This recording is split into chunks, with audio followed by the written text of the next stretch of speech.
नमस्कार, मैं लालजी प्रसाद। कहानी बेहद ही रोचक होने वाली है क्योंकि कहानी की कुछ ख़ासियत ही ऐसी है और आप इस कहानी को सुनकर ही पता लगा सकते हैं। बस मैं इसके बारे में थोड़ी-सी बात बता देना चाहता हूँ। ये कहानी मेहंदी पर है और ये कहानी तब की है जब आज की तरह केमिकल वाली मेहंदी नहीं आती थी। यादों के झरोखे में आज मेहंदी की याद आ गई। माँ बताती थीं कि पहले वे अपने बचपन में मेहंदी के पत्ते तोड़कर लाती थीं, फिर उसे पीसकर बाँस की सीक या माचिस की तिल्ली से मेहंदी के डिज़ाइन बनाया करती थीं। हम जब छोटे थे तब मेहंदी के कोने नहीं आते थे। रानी सती मेहंदी का पैकेट मिलता था। हमारी माँ स्कूल जाती थीं। जब कोई त्योहार आ जाता था तो माँ सुबह मेहंदी छानकर धो लेती थीं। रात में सारे काम खत्म होने के बाद हम तो जल्दी से सो गए रहते थे, तो माँ हमारी छोटी-छोटी हथेलियों को खोलकर सींक से डिज़ाइन बना देती थीं और मेहंदी सूखने तक हमारे हाथों को पकड़ कर रखती थी। मेहंदी थोड़ी सूख जाती थी तो हथेलियों में पतले कपड़े को बांध देती थीं, जिससे मेहंदी इधर-उधर ना लग जाए। सुबह जब हम उठते थे तो अपने हाथों में मेहंदी लगे देखते थे तो बहुत अच्छा लगता था। हम बहुत खुश हो जाते थे और बाहर दौड़ते-दौड़ते अपनी सहेलियों को अपने हाथों की मेहंदी दिखाते थे। उस मेहंदी का रंग बहुत ही सुंदर लाल आता था और बहुत दिनों तक हथेलियों में रहता भी था। मुझे माँ की बनाई गई एक मेहंदी की डिज़ाइन हमेशा याद आती है। माँ हथेली में बड़ा सा धन का चिन्ह बना देती थीं और फिर उन्हें लाइनों से भर देती थीं। अक्सर वही डिज़ाइन बनाया करती थी। हमारे हाथों में मेहंदी लगाने तक बहुत देर हो जाती थी तो माँ अपने हाथों में गोले बना लेती थी।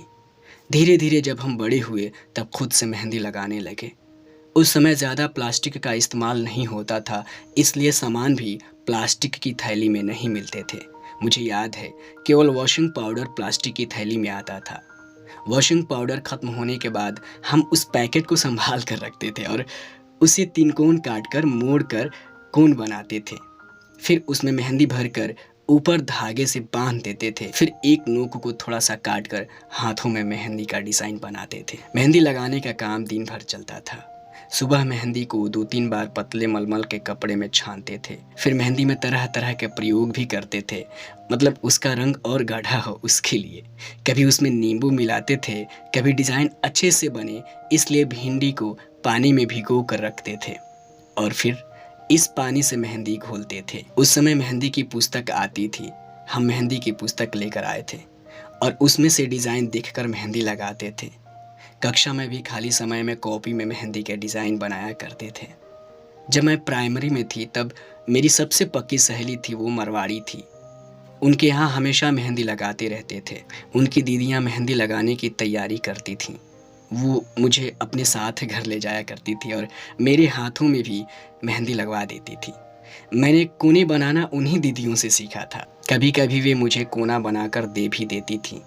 उस मेहंदी की खुशबू भीनी-भीनी और बहुत ही अच्छी लगती थी। आजकल की मेहंदी में तो केमिकल मिला होता है, उसमें अजीब खुशबू आती है और मेहंदी लगाओ तो 2-3 दिन में ही उतरने लगती है। पहले हम नाखून में भी मेहंदी लगा लेते थे। नाखून बहुत दिनों तक सुंदर दिखाई देते थे। हरतालिका तीज में एक जगह सभी पूजा करते थे। एक हाथ में तो पहले ही दिन मेहंदी लगा लेते थे। दूसरे हाथ में तीजा की पूजा करने के बाद जब रात को सब जागते थे तो एक दूसरे के हाथों में मेहंदी लगाते थे और भजन गाते थे। इस तरह से रात अच्छे से कट जाती थी और सबके दोनों हाथों में मेहंदी लग जाती थी। अब तो हमें भी समय नहीं मिल पाता। दिन भर काम करने से थक जाते तो रात में वही माँ के जैसे मेहंदी से हाथ में गोली बना लेते हैं। अब जब भी मेहंदी लगाते हैं बचपन की यादें ताज़ा हो जाती हैं। आह! कितना सुहाना लगता था बचपन। तो कुछ इस तरह से ये कहानी रही। उम्मीद करता हूँ आपको ये कहानी पसंद आई होगी और इस कहानी को लिखे हैं नीरजा नामदेव छत्तीसगढ़ से। मैं उनका बहुत-बहुत धन्यवाद करता हूँ और आपका भी धन्यवाद कि आप इस कहानी को पसंद कर रहे हैं और हमारे चैनल को विज़िट करके कहानियों को सुनते हैं और आप अपने इस भाई को प्यार देते हैं।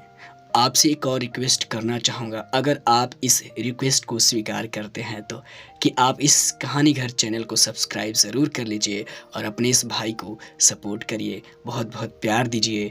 बहुत-बहुत धन्यवाद।